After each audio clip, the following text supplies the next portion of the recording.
Okay guys, I just want to tell you exactly what I'm doing here. The lighting is kind of crazy because I got the backdrop of the door opening behind me, and yet I still have to keep it light enough in here for you guys to see me. So the background through that door is going to be all washed out, so don't worry about that. Hopefully you can see me pretty well. So anyways, what I did is I put that steel piece up there instead of trying to measure exactly where all those holes are on that steel, and then trying to snap a line and make sure I get everything lined up and then pre-measure and pre-drill and hope everything lines up.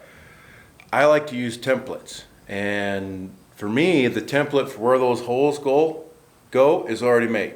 The steel is my template. So I've got it rigged up there with a couple of clamps and some pieces of wood holding the steel in place. And now I'm not going to mark the holes with a pencil and pull it down and drill. What I'm going to do is I'm going to take a 1/2-inch drill bit, because those are 1/2-inch holes, because I'm using 1/2-inch lags to secure this thing to the wall. And remember, this thing is offset off the wall 2 inches. So I had to make some spacers, 2-inch spacers, to get it off the wall to make room for the cast iron wheel and the axle and all that business. So if the holes are off just a little bit, it's going to even compound the problem and make it worse. So I'm just going to take a 1/2-inch drill bit, which is the size of the hole in the steel, and just start a hole just barely, so I have my depression where the center of the pilot drill bit should go, so I can pre-drill the holes for the legs. Otherwise I could be off just a little bit and it might kink the steel, and then it won't run smooth. And that piece of flat iron or flat bar is not going to sag in the middle. If it does, it's just minuscule, and that doesn't matter. So yeah, that's what we're going to do now, is we're just going to drill those holes out.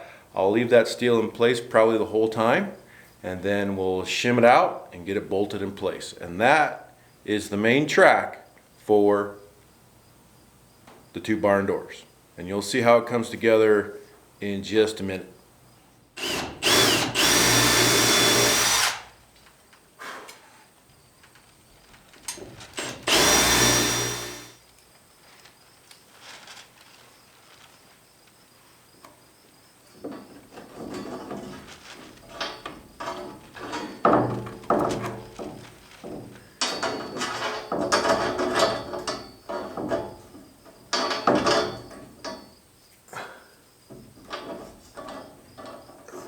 Washer in place here.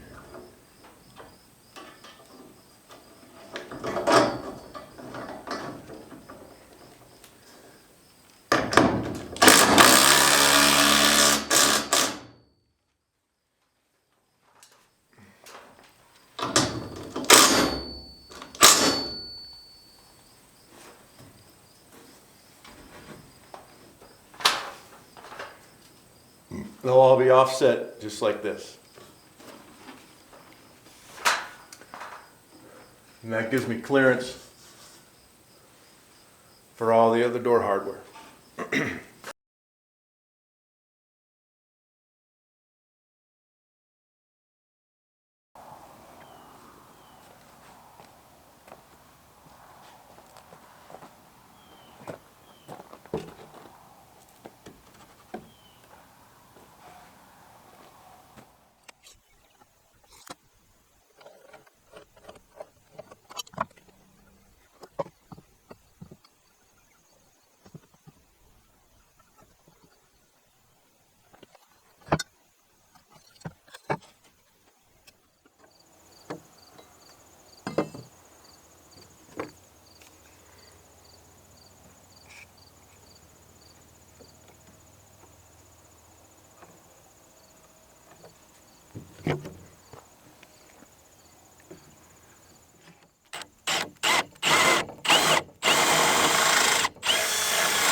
Okay, so now you guys can see what we're doing here. The main straps hook on to those big wheels, and just a through axle goes through there, and that's enough to hold it. These doors are kind of heavy, but they're not huge. So more than plenty strength to handle this. We still have to put a mutton bar in the center, and you know, the wheels are a little bit close, you know, on these two, but I wanted that bolt on the outside to be in the center of that outside board, I guess, for aesthetics. So I knew that we were probably going to touch the wheels, but I want to put a center mutton board in here just to close the gap, you know, a little bit for wind. And we may put, as you can see, these boards are shrinking a little bit on me, and so we're starting to get some air gaps. And so I may put battens on the inside just to kind of seal that up, and it'll probably give it a little bit added detail to the inside of the doors too. So we may do that in the future, but that's basically it. That's how they work. Worked out pretty cool.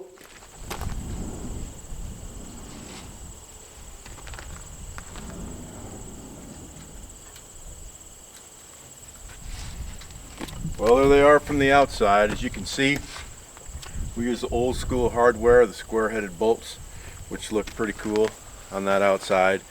And we still have to trim it in, and we still have to put the, you know, the divider bar on the center. We still have to put the keepers on the floor to keep them from swinging. So we got some stuff to do, but we got them hung. They got the rollers in, and the doors are, you know, hey man, they're on the barn. So they may not be 100% finished yet, but they're on the barn, and I think they look pretty cool. So these doors were super simple and super easy to build. Any one of you guys can build these doors, whether it's for your own outdoor shed or an interior barn door for your house. If you just used the method that I used rough sawn lumber because I wanted that rough sawn look, and so the rough sawn lumber is a little bit more difficult to work with. It's not the same dimensions, and the edges aren't truly flat and straight, so it's a little bit trickier to work with. But if you used you know, milled lumber especially, or shiplapped boards, you know, you could have a really nice looking door for an interior use. And these rollers that I use, these cast iron rollers, you can get them online. I'll put a link in the description on where you can get those, and you can get them anywhere from 3 inches up to 8 inches, and these are 6-inch wheels, and so they look really cool. They're not for outside use. I wanted inset doors because I wanted that big cast iron wheel look on the inside of my barn. The outside hardware for outside hung sliding barn doors doesn't look that great in my opinion, and I just didn't want that on my barn. So I chose inset barn doors, and that's why I chose this route. But that's the same track and the same hardware can be used on the inside of your house. So give it a shot. They're really fun to build. They're really cool looking. You can just use plain strapping like I did for the doors to keep it simple.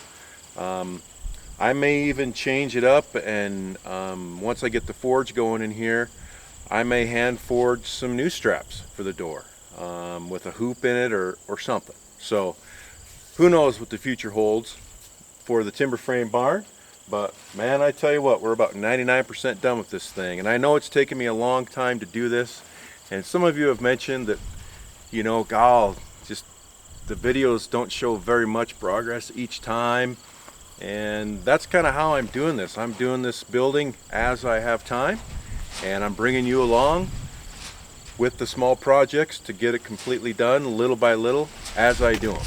And so that's kind of how we did it. But it's been a long haul, but man, we're just about there. And then once we get the barn done as far as the structure goes, then we have, you know, the forge to set up. We got to put the wood stove in. We got lots of cool stuff to do. So anyways, thanks for tuning in. I really appreciate it. Facebook, Instagram, @Great Plains Craftsman. Be sure and check those out, and we'll see you next time.